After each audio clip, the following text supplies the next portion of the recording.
Hello বন্ধুরা, তো তোমরা ভাবছো ভাবছো এটা কি পুজোর ডালা। তো আজকে আমাদের পাড়াতে শীতলা মায়ের পুজো আছে। তো দেখো কত ডালা। আমি এই প্রথম বছর এসেছি এখানে পুজো দিতে।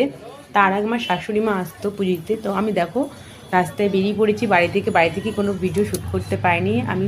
তারপরে মিষ্টি নিতে গেলাম ঠাকুরের জন্য, মিষ্টি নিয়ে তারপরে আবার পুজোর মণ্ডপে যাব। দেখো এখানে কিছুটা ফুল কিনে নিচ্ছি, মালা মায়ের জন্য নিচ্ছি। তো দেখো মাকেও দেবো মালা। আর এখানে ডালাতে নিয়েছি দেখো বাতাসা, কলা, আপেল, তরমুজ, ডাব তো নিতেই হয়, মিষ্টি, দই এগুলো নিয়েছি। তো তোমার দাদা লাইনে দাঁড়িয়েছে, প্রচুর লাইন পড়ছে, রাত থেকে এখানে লাইনে দিতে হয়। তো দেখো রাতে তো আমি আসতে পারিনি, তো সকালের দিকে এসছি, সকাল 9টার সময় আমি এসছি।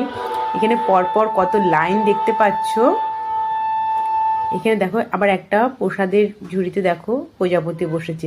আমার এত ভালো লেগেছে ডালা দেখতে, কি বলবো তোমাদের বন্ধুরা, তোমাদের সাথে দেখো এখানে ডাবের পুরো পাহাড় বসে গেছে। তোমাদেরকে একটু মাকে দেখাই, তোমরা সবাই একটু দর্শন করে নিও। আর সবার মালাই মাকে দেওয়া হচ্ছে, আমি মালা দিয়েছি, তারপরে এখন একটু প্রণাম করে নিচ্ছি মাকে। মা সবার মঙ্গল করুক, ভালো করুক।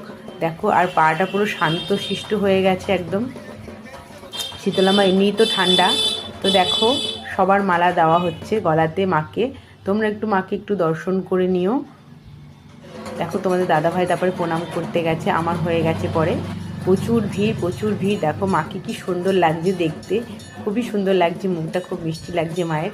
তো সবার মালা পরাচ্ছে, মালাটাও অনেক যখন প্রচুর হয়ে যাচ্ছে তখন কিছুটা আবার খুলে পাশে দেখো, সেটাও তোমাদের সাথে শেয়ার করছি। দেখো পাশে পুরো মালার পুরো একদম ঢিপি হয়ে গেছে, একদম উঁচু হয়ে গেছে, পাহাড় হয়ে গেছে। তো দেখতেই পাচ্ছ এখানে পুরো ফুলের পাহাড়। তারপর আমরা পুজো দেওয়া হয়ে যাওয়ার পরে তারপরে আমরা একটু মোমবাতি ধূপকাঠির পাশে জ্বালানোর ব্যবস্থা আছে, তো এখানে ধূপকাঠি মোমবাতি আমরা মাকে একটু দেখিয়ে দিলাম এখানে। তারপরে এসলাম চপের দোকানে দেখতেই পাচ্ছ কত প্রচুর ভিড়। এই ভিড় ঠেলে আমি ফুলুরি আর চপ নিয়ে এসেছি বাড়িতে। আর এখানে শরবত দেওয়া হচ্ছিলো, তো শরবত খেয়ে নিচ্ছি। আজকের ভিডিওটা তোমাদের কেমন লাগলো অবশ্যই জানিও, আর ভালো লাগলে পাশে থেকো।